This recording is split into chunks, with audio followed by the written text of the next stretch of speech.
the roadside betrayal. The Florida sun was merciless that afternoon, a golden furnace hanging above a road that shimmered like molten glass. When I stepped out of the restroom at the tiny gas station off Route 19, I felt the heat press against me like a weight. I raised a hand to shield my eyes and froze. The SUV was rolling away. Our SUV. "James?" I called, half in disbelief, half in confusion. For a split second, I thought he was playing some cruel joke. Maybe he'd circle back around. Maybe. But then I saw Diana in the passenger seat, her silver hair catching the sunlight like a polished blade, her lips curled in satisfaction. In the back seat, Ashley, my sister-in-law, had her phone raised, recording, laughing. And in the driver's seat, my husband of 3 years smirked. "Take a nice walk, Kayla," he shouted through the open window, voice dripping with mockery. The tires kicked up dust as the car accelerated down the highway. I stood there frozen, one hand instinctively clutching my swollen belly. My baby shifted under my palm, 8 months along, and for a moment, all I could hear was the roar of my own heartbeat in my ears. The laughter, their laughter, echoed in my mind long after the SUV disappeared. The old neon sign above the gas station buzzed faintly, its paint peeling. A gust of hot air swept across the cracked pavement, lifting a paper cup and tossing it toward me like debris from another life. It wasn't until a voice called out behind me that my body remembered how to move. "Miss? You okay?" I turned. A man in his 60s with a weathered face and kind eyes was standing by the doorway, wiping his hands on a rag. His name tag read Tom. I think my husband just left me," I managed, my throat dry. He blinked, looking past me at the empty road. "Left you? You mean he's coming back, right?" I shook my head. My voice cracked. "No, he's gone." Tom's face darkened. "You're pregnant. Out here in this heat? Come inside now." I followed him into the cool, humming, air-conditioned store. My legs trembled as I sank onto a chair near the counter. The air smelled faintly of motor oil, coffee, and dust. Tom's wife, Barbara, appeared from the back room, a soft-faced woman in her 50s, with bright eyes that turned sharp when she saw me. "Good heavens. Sit down, honey. You're burning up." She handed me a cold bottle of water and crouched beside me. "What happened?" "I don't know," I whispered. "We were driving to Daytona Beach. I went to the restroom, and when I came out, they were gone." "They?" Tom repeated. "My husband. His mother. His sister." Barbara let out a low sound, half disbelief, half outrage. "You mean they just drove off? With you in this condition?" I nodded, fighting tears. Tom walked to the corner of the store where a monitor showed the feed from several security cameras. He rewound the footage, squinting. "Well, I'll be damned," he muttered. "Got it all on tape. Every second of it." He turned the screen toward me. There I was, stepping out of the restroom, confused. The SUV idled for a moment, then sped off. The laughter came faintly through the mic. Barbara gasped. "Monsters." The sound of that word, monsters, seemed to echo in my bones. As I sat in Tom's small back office, I tried to make sense of it. I'd married James Wilson 3 years ago, believing I'd finally found stability after a lifetime of struggling to get by. He was charming, successful, the kind of man who could make anyone feel safe with just a smile. But safety, I was learning, was an illusion. The first cracks had appeared during my pregnancy. The sudden coldness in his voice. The way he laughed when his mother mocked me. The way he began introducing me as the teacher instead of his wife. Diana Wilson, his mother, had never approved. She ran a powerful family foundation in Jacksonville, one that funded moral education and family values. To her, I was a charity case, a small-town kindergarten teacher who didn't belong among people with money and influence. Once, she'd said to me at a dinner party, in front of half a dozen guests, "It's sweet how you work with children. So noble. Of course, James could have married anyone, but he has a generous heart." Everyone laughed politely, everyone except me. Ashley, his sister, was worse. Her cruelty wasn't veiled. It was calculated. "You should smile more," she'd told me once. "It's the only thing that makes your face less plain." James had said nothing then, but I saw the smirk tug at his lips. That was the night I stopped believing he would defend me. And now, this. Abandoned in the middle of nowhere. Tom's voice snapped me back to the present. "I called the sheriff's office," he said. "They're on their way. You want to press charges?" I hesitated. "For what? Being left behind?" Barbara frowned. "For endangering a pregnant woman, that's what. That's neglect, cruelty. Lord, if I'd ever seen something like this." She shook her head, muttering under her breath. The old wall clock ticked loudly in the silence that followed. My thoughts spun in circles. Rage, disbelief, fear. But under it all was something else. Resolve. I'd spent too long trying to fit into the Wilson family's perfect world. Too long biting my tongue, pretending their insults didn't sting. But this crossed a line. If they thought I'd just disappear quietly, they didn't know me at all. "Tom," I said finally, my voice steady now. "Can I use your phone?" He nodded and handed me the old landline. My hands trembled slightly as I dialed a number I knew by heart. "Kayla?" came a familiar voice after the second ring. "What's wrong?" "Nicole," I whispered, relief flooding me. "James left me." "What?"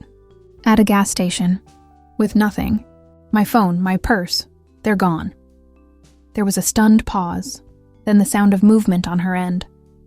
"Stay where you are." "I'm coming. Text me the location." "Wait, you can't." "Okay, tell me the name of the station." "Tom's Fuel and Go, Route 19. "I'll find it," she said, voice fierce. "Don't move. And Kayla, don't you dare cry. They just started a war." While waiting for her, Barbara made me sit in the small break room with a glass of orange juice. The sugar steadied my shaking hands. Through the doorway, I could hear Tom muttering to someone on the phone. "Yeah, Channel 7 News. Tell them it's urgent. Pregnant woman abandoned by husband. We've got footage." I turned sharply. "You called the news?" He shrugged. "People like that get away with too much. Maybe it's time someone showed the world who they really are." I wanted to object, but I didn't. Because deep down, I knew he was right. Let the world see. An hour later, the faint rumble of a van pulled into the lot. The side read, Channel 7 Action News. A woman in her 30s with a microphone and confident stride stepped out, scanning the area until she saw me. "Kayla Thompson?" "Yes. I'm Jennifer Parker. I heard what happened." She gestured toward Tom's office. "He showed me the footage. It's unbelievable." Her expression softened as she looked at my stomach. "Are you okay?" "I think so," I said quietly. "Just shaken." "We can do this whenever you're ready," she said. "But the world needs to see what they did. You have the right to tell your side before they twist it." I nodded slowly. "Let's do it." Under the glare of the late afternoon sun, we stood by the gas pumps as Jennifer's cameraman adjusted the focus. The world, somewhere far away, was still moving. Cars on distant highways, people scrolling through their phones, oblivious. But here, time seemed to hold its breath. Jennifer began the segment with calm professionalism, but her eyes blazed with empathy. "Viewers, we're here at a small gas station outside Gainesville, where a pregnant woman was allegedly abandoned by her husband and in-laws during a family trip." As she asked her questions, I told the story. The bathroom break, the laughter, the moment I realized they were gone. My voice didn't shake this time. I wanted the camera to capture every word, every ounce of strength I still had left. "Do you want your husband to see this?" Jennifer asked finally. "Yes," I said, looking straight into the lens. "I want him to see what he's done, and I want him to know I'm done protecting his reputation." That night, Nicole arrived, her car headlights cutting through the darkness like twin daggers. She ran to me and hugged me tightly, muttering, "I should have known he'd do something like this." She pulled out her phone, scrolling furiously. Kayla, you need to see this. She turned the screen toward me. On James's social media, he'd posted photos, smiling at the beach with his mother and sister. The caption read, "Finally free for a relaxing family vacation. Some people just can't handle the Wilson lifestyle. Beach life, family first." My stomach twisted. "They're pretending you don't exist," Nicole hissed. His mother even commented, "Proud of my boys," on the post. I stared at the screen, anger replacing shock. Then let's show them reality. By morning, the story had exploded online. The security footage from Tom's cameras had gone viral. Thousands of people were sharing it, tagging Florida news outlets, calling for investigation. Justice for Kayla was trending. My name, my story, everywhere. Nicole stayed with me at a small motel near the hospital, just in case the stress triggered labor. Reporters gathered outside. Messages of support flooded in, from strangers, from women who'd lived through their own private betrayals. And then came the first official consequence. Florida Values Insurance, James's company, released a statement saying they were deeply disturbed by recent allegations involving one of our executives. A corporate storm was brewing. I could almost hear James's world cracking, one fracture at a time. That night, lying awake in the motel bed, I placed a hand on my belly. The baby kicked softly as if sensing my thoughts. "Don't worry, sweetheart," I whispered. "You'll never grow up in that kind of cruelty." Outside, the parking lot lights flickered, and in the distance, thunder rumbled, a storm rolling in from the coast. A fitting omen, because the Wilsons had started this war, but I intended to finish it. The morning after the footage went viral, the world woke up knowing my name. Kayla Thompson, the woman abandoned by her husband and his family at a Florida gas station. The story was everywhere. Mourning. News anchors debated whether it was an act of cruelty or something darker. Podcasts dissected the psychology of humiliation. Even tabloids plastered our faces beside headlines like, "Corporate executive's pregnant wife left stranded, family laughs as they drive away." But I wasn't thinking about fame or pity. I was thinking about justice. Nicole was pacing the motel room, phone pressed to her ear, as I sat on the bed with a mug of lukewarm tea. "Yes, she's fine," she was saying. "No, she's not doing interviews until she's ready." She hung up and exhaled. "Channel 7 wants you on their evening show. CNN reached out too. You're basically the face of every woman who's ever been humiliated by a man in power." I rubbed my belly absently. I didn't ask for any of this. "No," Nicole said, softening. "But sometimes life chooses its messengers." The TV on the dresser was tuned to a local station. The footage played again, me stepping out of the restroom, shielding my eyes from the sun, then the SUV speeding away. The sound of their laughter. Every time I saw it, something twisted in my chest, part grief, part fury. The segment cut to a new interview, and my blood ran cold. Diana Wilson. Sitting at a glossy patio table at the resort, in a designer sundress, pretending to look heartbroken. "This is all a misunderstanding," she told the reporter, her tone honey-sweet. "Kayla has been emotional lately. Pregnancy hormones, you know? She needed some space, and my son, bless him, respected that." Nicole's jaw dropped. "She's spinning it. Unbelievable." The reporter's voice was calm but firm. "Mrs. Wilson, the security footage shows laughter as your car pulled away." "How do you explain that?" Diana blinked slowly, feigning shock. "Laughter? Oh dear, that must be a distortion. The footage must have been edited. We would never abandon a family member, especially not someone carrying our grandchild." I wanted to reach through the screen and shake her. Every word was a lie, polished to perfection. But then the broadcast cut to the clip again, unedited, crystal clear. James's voice rang out. "Take a nice walk, Kayla." The look on Diana's face as the camera returned to her live interview was priceless. Her mask cracked. "Those recordings can be misleading," she stammered. "Context matters." Nicole muted the TV. "She's done. They're all done." By noon, more dominoes began to fall. James's company, Florida Values Insurance, had suspended him pending investigation. Their PR statement was carefully worded, but the message was clear: he was radioactive.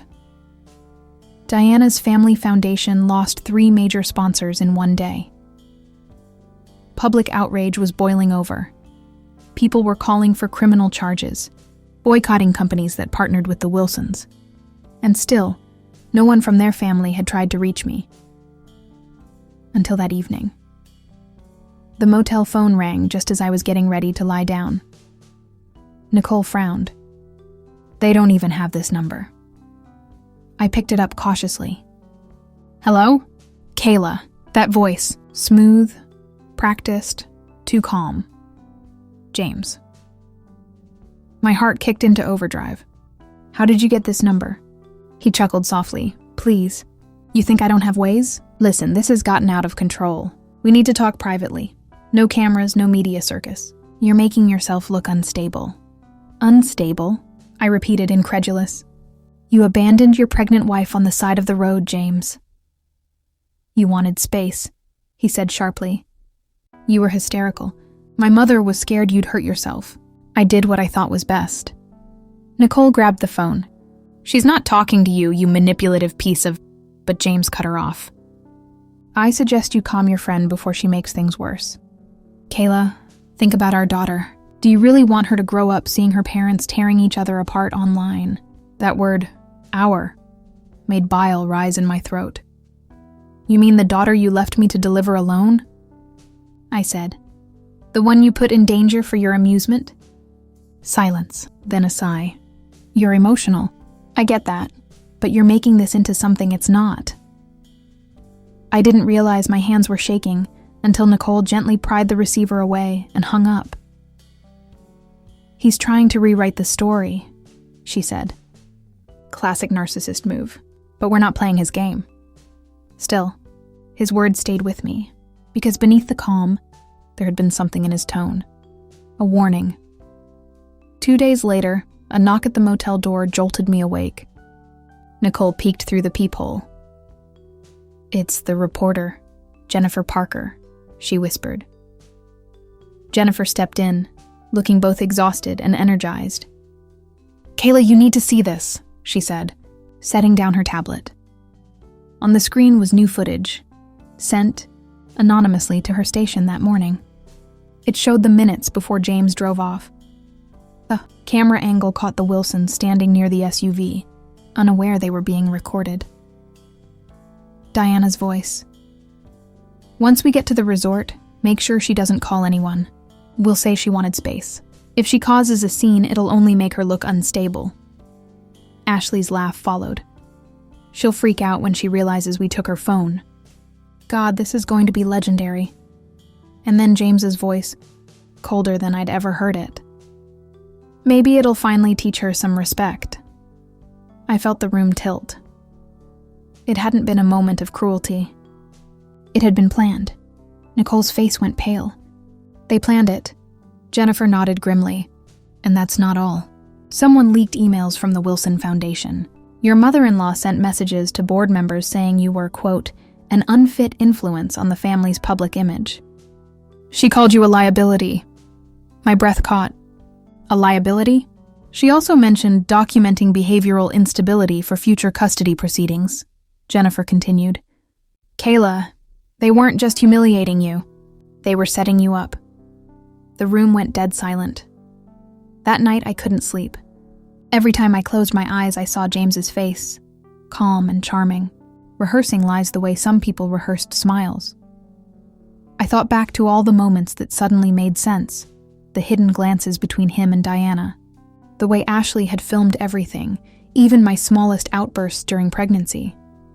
They'd been building a case, preparing to paint me as unstable, take the baby, and cut me out of the Wilson empire entirely. And I'd walked right into their trap.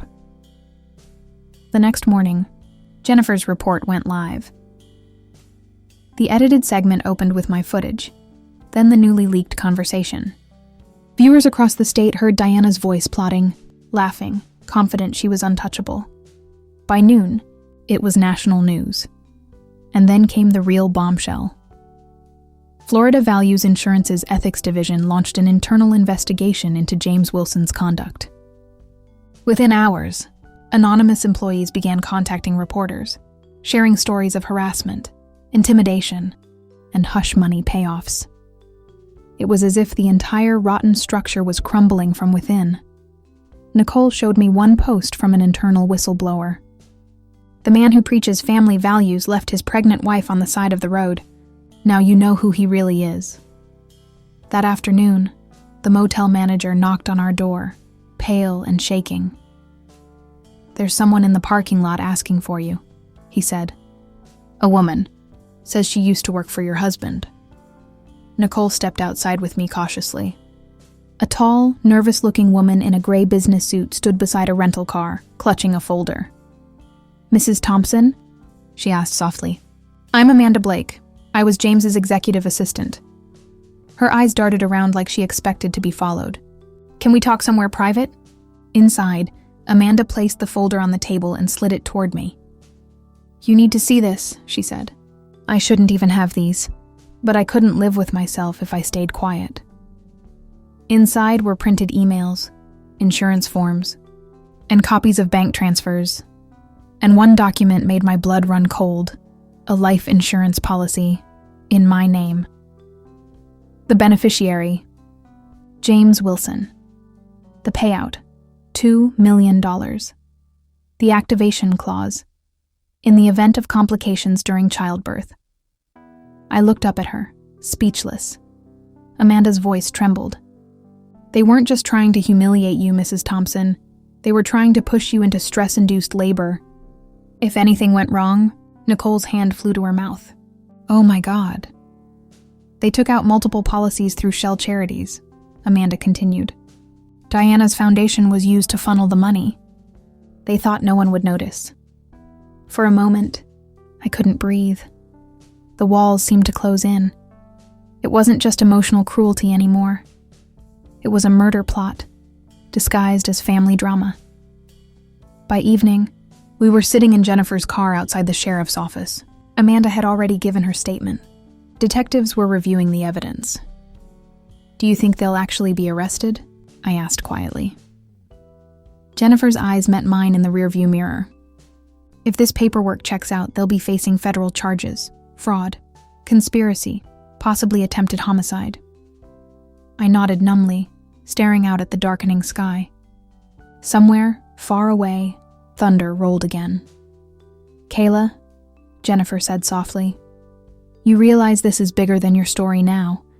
You've uncovered something massive." I looked down at my belly, feeling a small kick. "Then we'll finish it," I said. "For her." That night, my phone buzzed. A text from an unknown number. "James, we need to talk. You don't understand what you've started." I stared at the message for a long time, my pulse pounding in my ears.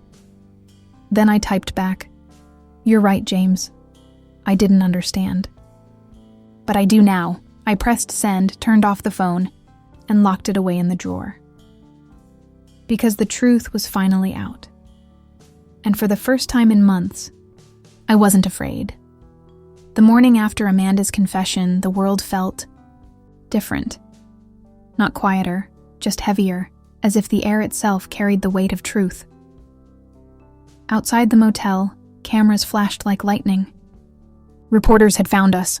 Word of the investigation had leaked overnight, and now every major outlet wanted a statement. Nicole stood guard by the door, barking into her phone. "No comment means no comment. Back off before I start filming you." I sat on the edge of the bed, staring at the folder Amanda had given me. The documents were now in the hands of the sheriff's office, but copies still sat in front of me. Evidence of how close I'd come to disappearing quietly under the guise of complications. By noon, more dominoes began to fall. James's company, Florida Values Insurance, had suspended him pending investigation. Their PR statement was carefully worded, but the message was clear. He was radioactive. Diana's family foundation lost 3 major sponsors in one day. Public outrage was boiling over. People were calling for criminal charges, boycotting companies that partnered with the Wilsons. And still, no one from their family had tried to reach me. Until that evening. The motel phone rang just as I was getting ready to lie down. Nicole frowned. "They don't even have this number." I picked it up cautiously. "Hello?" "Kayla." That voice, smooth, practiced, too calm. "James." My heart kicked into overdrive.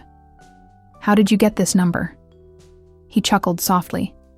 "Please, you think I don't have ways. Listen, this has gotten out of control. We need to talk privately. No cameras, no media circus. You're making yourself look unstable." "Unstable?" I repeated, incredulous. "You abandoned your pregnant wife on the side of the road, James." "You wanted space," he said sharply. "You were hysterical. My mother was scared you'd hurt yourself. I did what I thought was best." Nicole grabbed the phone. "She's not talking to you, you manipulative piece of..." But James cut her off. "I suggest you calm your friend before she makes things worse. Kayla, think about our daughter. Do you really want her to grow up seeing her parents tearing each other apart online?" That word, "our," made bile rise in my throat. "You mean the daughter you left me to deliver alone?" I said. "The one you put in danger for your amusement?" Silence. Then a sigh. "You're emotional, I get that, but you're making this into something it's not." I didn't realize my hands were shaking until Nicole gently pried the receiver away and hung up. "He's trying to rewrite the story," she said. "Classic narcissist move, but we're not playing his game." Still, his words stayed with me. Because beneath the calm, there had been something in his tone. A warning. 2 days later, a knock at the motel door jolted me awake. Nicole peeked through the peephole. "It's the reporter, Jennifer Parker," she whispered. Jennifer stepped in, looking both exhausted and energized. "Kayla, you need to see this," she said, setting down her tablet. On the screen was new footage, sent anonymously to her station that morning. It showed the minutes before James drove off. The camera angle caught the Wilsons standing near the SUV, unaware they were being recorded. Diana's voice. "Once we get to the resort, make sure she doesn't call anyone. We'll say she wanted space. If she causes a scene, it'll only make her look unstable." Ashley's laugh followed. "She'll freak out when she realizes we took her phone. God, this is going to be legendary." And then James's voice, colder than I'd ever heard it. "Maybe it'll finally teach her some respect." I felt the room tilt. It hadn't been a moment of cruelty. It had been planned. Nicole's face went pale. "They planned it." Jennifer nodded grimly. "And that's not all. Someone leaked emails from the Wilson Foundation. Your mother-in-law sent messages to board members saying you were, quote, an unfit influence on the family's public image. She called you a liability." My breath caught. A liability? She also mentioned documenting behavioral instability for future custody proceedings, Jennifer continued. "Kayla, they weren't just humiliating you. They were setting you up." The room went dead silent. That night, I couldn't sleep. Every time I closed my eyes, I saw James's face, calm and charming, rehearsing lies the way some people rehearsed smiles. I thought back to all the moments that suddenly made sense. The hidden glances between him and Diana, the way Ashley had filmed everything, even my smallest outbursts during pregnancy. They'd been building a case, preparing to paint me as unstable, take the baby, and cut me out of the Wilson empire entirely, and I'd walked right into their trap. The next morning, Jennifer's report went live. The edited segment opened with my footage, then the newly leaked conversation. Viewers across the state heard Diana's voice plotting, laughing, confident she was untouchable. By noon, it was national news. And then came the real bombshell. Florida Values Insurance's Ethics Division launched an internal investigation into James Wilson's conduct. Within hours, anonymous employees began contacting reporters, sharing stories of harassment, intimidation, and hush-money payoffs. It was as if the entire rotten structure was crumbling from within. Nicole showed me one post from an internal whistleblower. The man who preaches family values left his pregnant wife on the side of the road. Now you know who he really is. That afternoon, the motel manager knocked on our door, pale and shaking. "There's someone in the parking lot asking for you," he said. "A woman. Says she used to work for your husband." Nicole stepped outside with me cautiously. A tall, nervous-looking woman in a gray business suit stood beside a rental car, clutching a folder. "Mrs. Thompson?" she asked softly. "I'm Amanda Blake. I was James's executive assistant." Her eyes darted around like she expected to be followed. "Can we talk somewhere private?" Inside, Amanda placed the folder on the table and slid it toward me. "You need to see this," she said. "I shouldn't even have these, but I couldn't live with myself if I stayed quiet." Inside were printed emails, insurance forms, and copies of bank transfers. And one document made my blood run cold. A life insurance policy. In my name. The beneficiary, James Wilson. The payout, $2 million. The activation clause, in the event of complications during childbirth. I looked up at her, speechless. Amanda's voice trembled. "They weren't just trying to humiliate you, Mrs. Thompson. They were trying to push you into stress-induced labor. If anything went wrong..." Nicole's hand flew to her mouth. "Oh my God." "They took out multiple policies through shell charities," Amanda continued. "Diana's foundation was used to funnel the money. They thought no one would notice." For a moment, I couldn't breathe. The walls seemed to close in. It wasn't just emotional cruelty anymore. It was a murder plot, disguised as family drama. By evening, we were sitting in Jennifer's car outside the sheriff's office. Amanda had already given her statement. Detectives were reviewing the evidence. "Do you think they'll actually be arrested?" I asked quietly. Jennifer's eyes met mine in the rearview mirror. "If this paperwork checks out, they'll be facing federal charges. Fraud, conspiracy, possibly attempted homicide." I nodded numbly, staring out at the darkening sky. Somewhere, far away, thunder rolled again. "Kayla," Jennifer said softly, "you realize this is bigger than your story now. You've uncovered something massive." I looked down at my belly, feeling a small kick. "Then we'll finish it," I said. "For her." That night my phone buzzed, a text from an unknown number. "James, we need to talk. You don't understand what you've started." I stared at the message for a long time, my pulse pounding in my ears. Then I typed back, "You're right, James, I didn't understand, but I do now." I pressed send, turned off the phone, and locked it away in the drawer. Because the truth was finally out. And for the first time in months, I wasn't afraid. The morning after Amanda's confession, the world felt different, not quieter, just heavier, as if the air itself carried the weight of truth. Outside the motel, cameras flashed like lightning. Reporters had found us. Word of the investigation had leaked overnight, and now every major outlet wanted a statement. Nicole stood guard by the door, barking into her phone. "No comment means no comment. Back off before I start filming you." I sat on the edge of the bed, staring at the folder Amanda had given me. The documents were now in the hands of the sheriff's office, but copies still sat in front of me. Evidence of how close I'd come to disappearing quietly under the guise of complications. My name on the life insurance form with trembling fingers. $2 million, I whispered. That's what my life was worth to him. Nicole knelt beside me. No, Kayla, that's what he thought you were worth. The rest of us know better.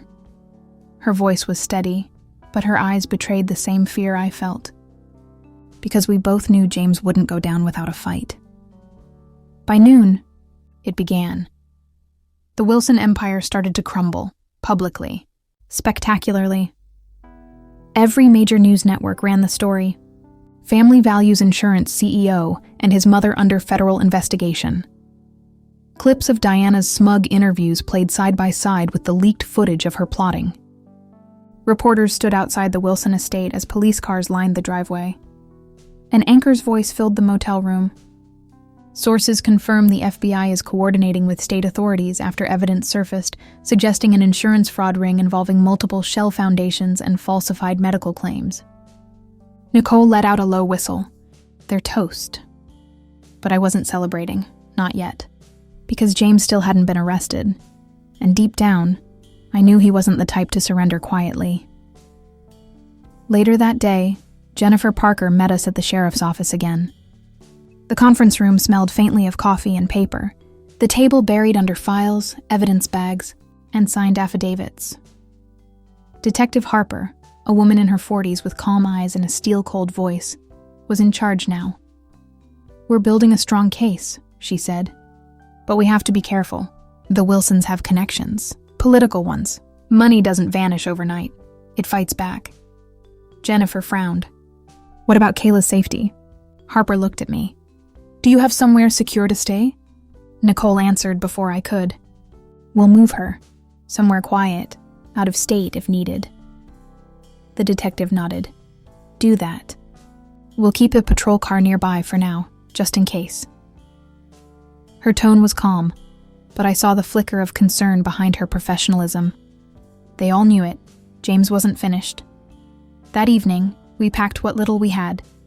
The motel room that had become our safe haven now felt exposed, violated by flashing lights and endless whispers. As we loaded the car, Nicole paused. You sure you're ready for this?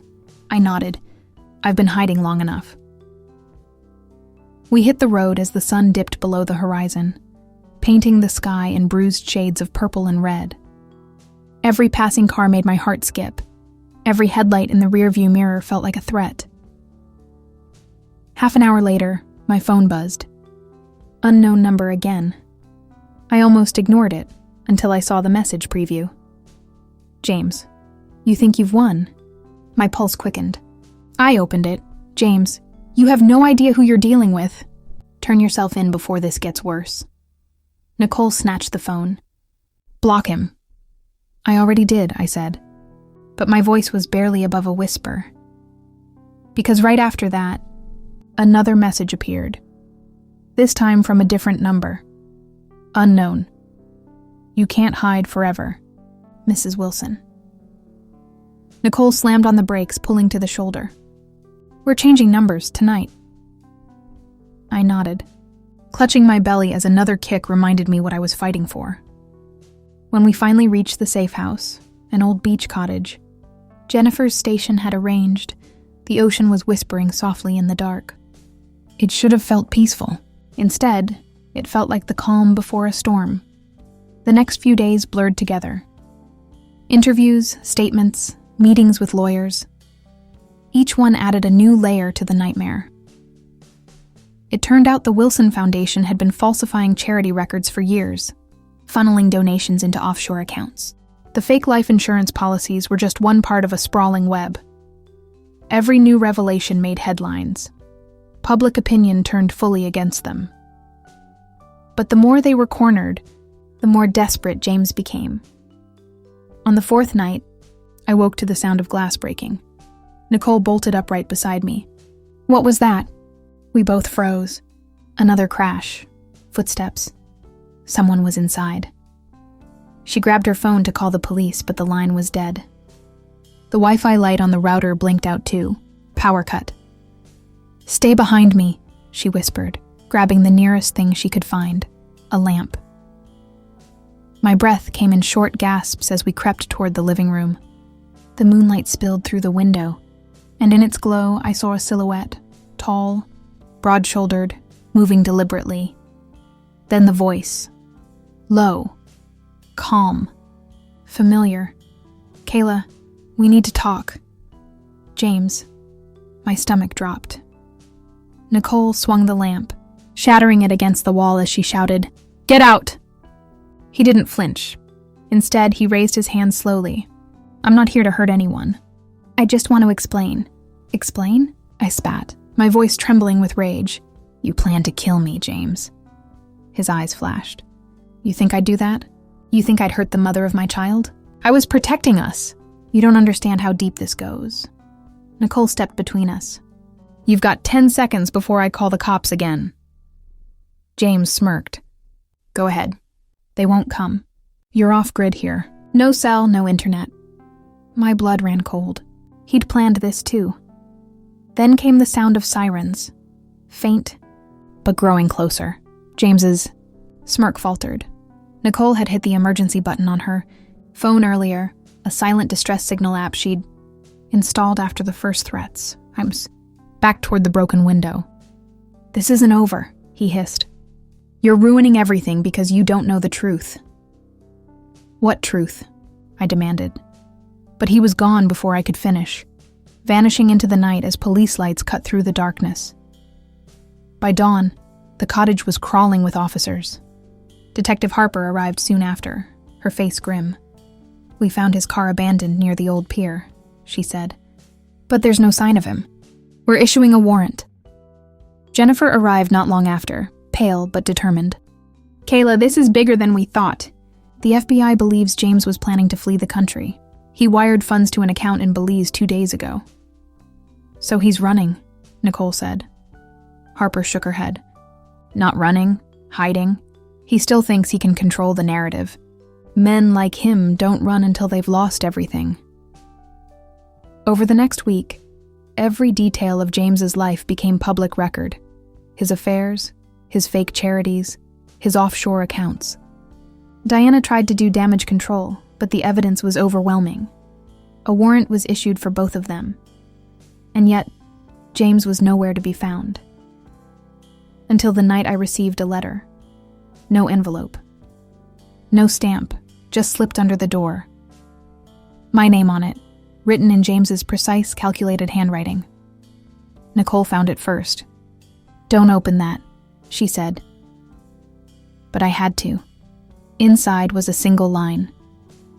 "Meet me where it all began, alone, or the truth dies with me." Beneath it, a location. The same gas station where it all started. Nicole wanted to call the police immediately, but something inside me, some instinct I couldn't explain, told me I had to go. "Kayla, this is a trap," she said, gripping my arm. "I know," I said quietly, "but I'm done running." Jennifer offered to alert Harper to have backup in place. I agreed, on one condition. They'd stay hidden. This time, I wanted James to think he was in control, just long enough for him to reveal everything. At midnight, I arrived at the gas station. The same flickering neon sign, the same cracked pavement, the same spot where my life had been shattered. And there he was, standing by the pumps, hands in his pockets, face half lit by the red glow of the sign. "Kayla," he said softly. "You look beautiful." "Cut the act," I said. "What do you want?" He smiled faintly. "I want to fix this. You've turned the whole world against me, against my family, but it doesn't have to end like this." "It already did," I said. He took a slow step forward. "You don't understand. There are people above me. Powerful people. They used me, used my family. If I fall, they'll bury everything. But if we work together, I laughed bitterly. "After everything you did?" "I did what I had to," he snapped. "You were supposed to stay quiet, Kayla. You were supposed to trust me." "You mean obey you?" His expression darkened. "You think you're some kind of hero now? You think the cameras make you safe?" He took another step forward, and for a second, I saw the man I once loved, broken, desperate, dangerous. Then headlights flashed from behind me. Police cars. James froze as officers surrounded him. Guns raised. Detective Harper's voice rang out. "James Wilson, you're under arrest for conspiracy, fraud, and attempted homicide." He turned to me, eyes blazing. "You did this?" "No," I said quietly. "You did." They dragged him away, shouting threats, his words dissolving into chaos. As the sirens faded, I looked toward the empty road, the same one he'd left me on. But this time, I wasn't alone. Nicole wrapped her arm around me. "It's over, Kay." I shook my head slowly. "No, it's just beginning." Because I knew deep down, James hadn't lied about one thing. There were people above him, and they'd just lost their favorite pawn. The morning after James's arrest, I woke to the sound of waves outside the safe house. For the first time in months, the silence didn't terrify me. Nicole was already in the kitchen, scrolling through the morning news on her tablet. Her face was pale but alert. "You might want to see this," she said, turning the screen toward me. There, splashed across every major network, was his face. James Wilson, in handcuffs, head bowed, jaw tight. The caption beneath read, "CEO arrested in insurance fraud scandal. Investigation expands." The footage showed him being led into a federal building, flanked by FBI agents. Reporters shouted questions. He said nothing. But what stopped my breath wasn't the image. It was the words of the anchor. Federal officials confirm that the investigation may involve political donors and senior figures within several state agencies connected to the Wilson Foundation. Among those named in sealed documents are 2 senators and a sitting judge. Nicole whistled low. So he wasn't lying about people above him. I sank into a chair, hands trembling around my coffee mug. They used him, and he used me. By noon, Jennifer Parker arrived, still in her press badge and wind-tousled hair. "Kayla, you've become the key witness," she said. "Federal prosecutors are building their case around your evidence. The life insurance files, the leaked recordings, Amanda's testimony." I nodded slowly. "So it's real. This is actually happening." Jennifer's expression softened. "You're the one who made it happen. But it's not over yet. The Wilsons have powerful allies and they're not going down quietly." As if on cue, the TV in the background switched to a live press conference. Diana Wilson stood at a podium, surrounded by expensive lawyers. Her voice was calm, rehearsed, poisoned with control. "My son has been the victim of a smear campaign, orchestrated by vindictive individuals who seek to destroy our family's reputation. We will fight these baseless charges, and the truth will prevail." Then, with a faint smile, "We ask the media to respect our privacy, especially as we navigate this betrayal from within." Nicole muttered, "She just called you the betrayal." I stared at the screen, feeling the old anger ignite again. "Good," I said quietly. "Let her talk. Every word digs her grave deeper." 2 days later, the U.S. Attorney's Office called. I was officially subpoenaed to testify. The courthouse was surrounded by media the morning I arrived. Cameras flashed, microphones thrust toward me like weapons. "Kayla, did you know about the fraud? Do you feel vindicated? Is it true you're filing for full custody?" Nicole shielded me as we pushed through the crowd, her voice sharp. "No comment. Back up." Inside, the fluorescent lights were cold and unforgiving. The prosecutor, a composed woman named Evelyn Ward, greeted me with a firm handshake. "Mrs. Thompson, your testimony is crucial," she said. "We're not just charging James Wilson. We're looking at an organized network of fraud and intimidation stretching back years. You've exposed something much larger than one family." I swallowed hard. "And Diana?" Evelyn's expression darkened. "She's next, but she's lawyered up with one of the best defense teams in the country. They'll try to discredit you. Be ready." "I've been discredited before," I said quietly, "and I survived that too." The courtroom was packed. The air felt electric with tension. James sat at the defense table in a tailored suit, clean-shaven, his expression unreadable. He looked nothing like the man who'd shattered my life, yet somehow, exactly the same. When the bailiff called my name, the room fell silent. I took the stand, every eye on me. Evelyn began gently. "Mrs. Thompson, can you describe what happened the day of July 18th? I told them everything. The gas station, the laughter, the lies, the insurance forms. The humiliation that had turned to terror once I realized how deep their plan ran. James never looked up. Not once. When it was his lawyer's turn, the tone shifted. "Mrs. Thompson," he said smoothly, "you've suffered emotional distress. We understand. But isn't it true that you'd been under severe stress prior to that day?" I held his gaze. I was pregnant and surrounded by people who wanted me gone. "Of course I was under stress," he smiled faintly. "And isn't it true that you had disagreements with your husband? That you once raised your voice during a family dinner?" Nicole, seated behind me, muttered, "Oh, please." I leaned forward. If raising my voice means I deserve to be abandoned and nearly killed for profit, then yes. I raised my voice. A ripple went through the courtroom. Even the judge paused. Evelyn smiled slightly. No further questions. That afternoon, outside the courthouse, a group of women waited. Strangers, teachers, nurses, mothers, holding signs that read, "We stand with Kayla," and "Justice for the silenced." When I stepped outside, they clapped quietly, respectfully. For the first time since that day at the gas station, I didn't feel invisible. But even as the crowd's warmth surrounded me, I felt the chill of something unseen, the weight of unfinished business, because Diana still hadn't been charged, and whispers were spreading that some evidence had mysteriously disappeared from the federal database. That night, Evelyn called me in. Her voice was tense. "Kayla, someone hacked into our case files. We've lost the original insurance documents you gave us." My heart lurched. "But we had copies." "Copies are admissible," she said, "but not nearly as strong.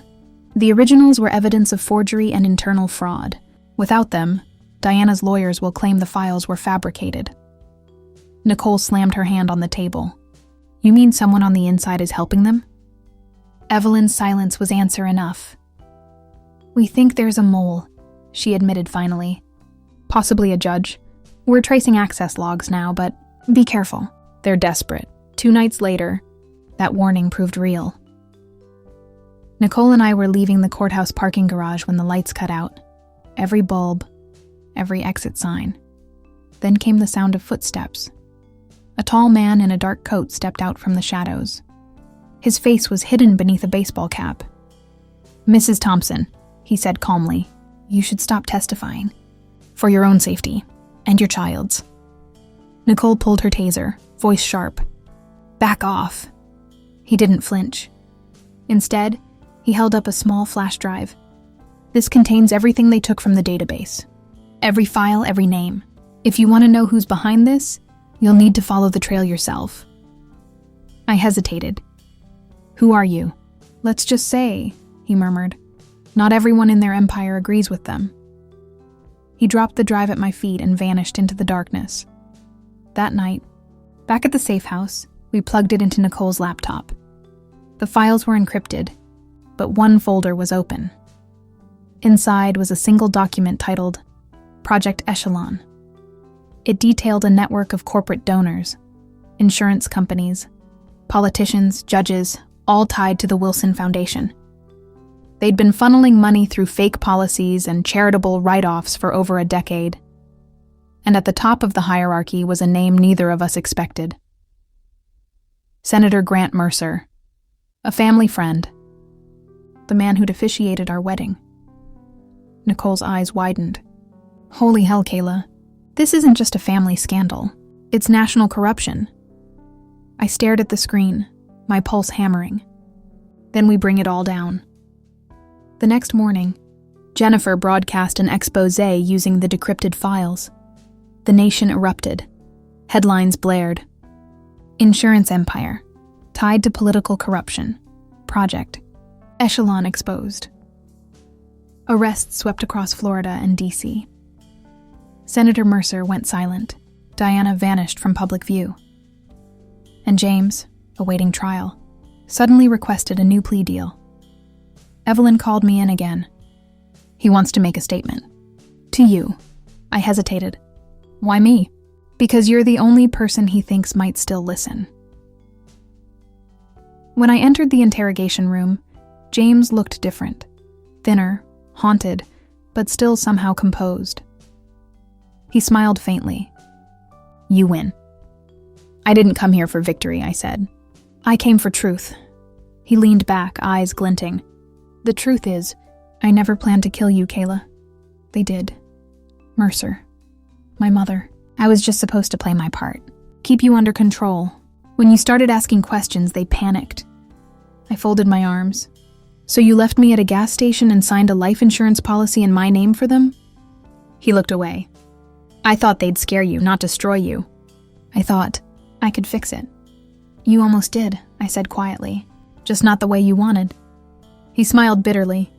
You always were stronger than they gave you credit for. Then he leaned forward, voice low. Be careful. Mercer isn't done. He's got people everywhere. If I go down, he'll take everyone with him, including you.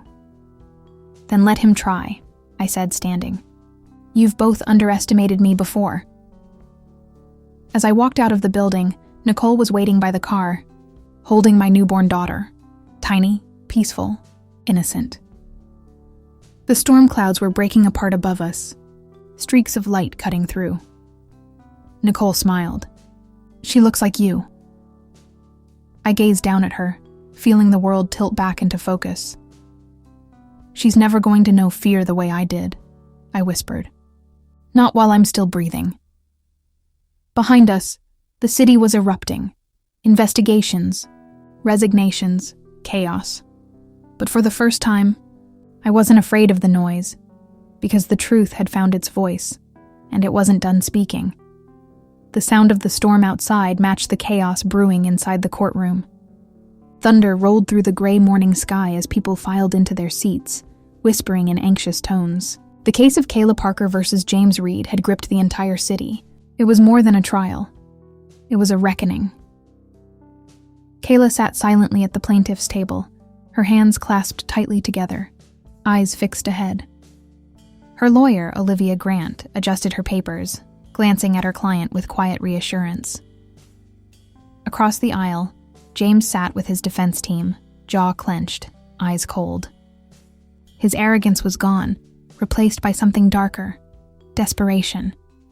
Diana sat behind him, expression unreadable, her face pale as if she'd seen a ghost. Ashley avoided everyone's eyes, her fingers trembling as she held her purse. The judge entered. The room rose, then silence. Court is now in session. The opening arguments were over. The evidence had been presented. And now, it was time for testimonies. When Kayla took the stand, the courtroom seemed to lean forward as one. Her voice, though soft, carried a weight that silenced even the reporters in the back. For years, she began, I believed I was loved. I believed that the people closest to me would protect me.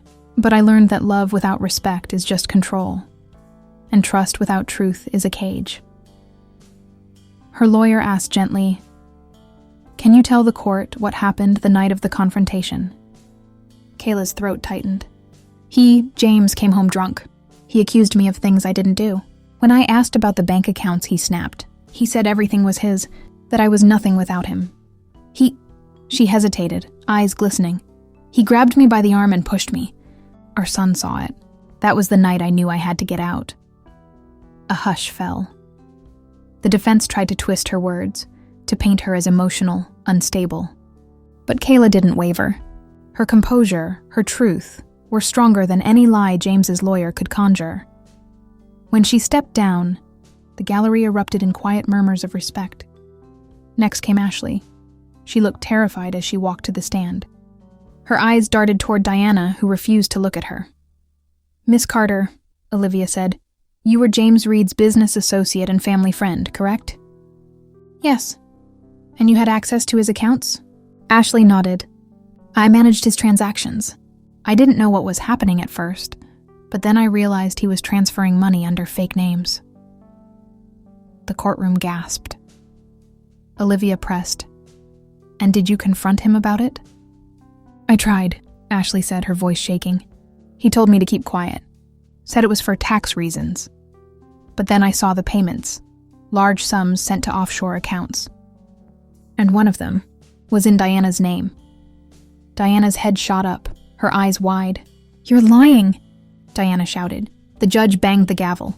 Order in the court! Ashley's voice cracked. I wish I was. Diana was next. Unlike Ashley, she walked confidently, too confidently. She smiled at the jury, every inch the polished, self-assured woman she'd always pretended to be.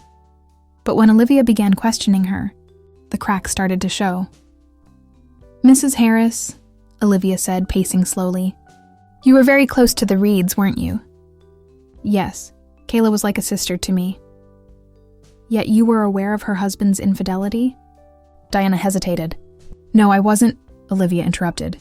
We have text messages, Mrs. Harris, between you and James. Would you like me to read them?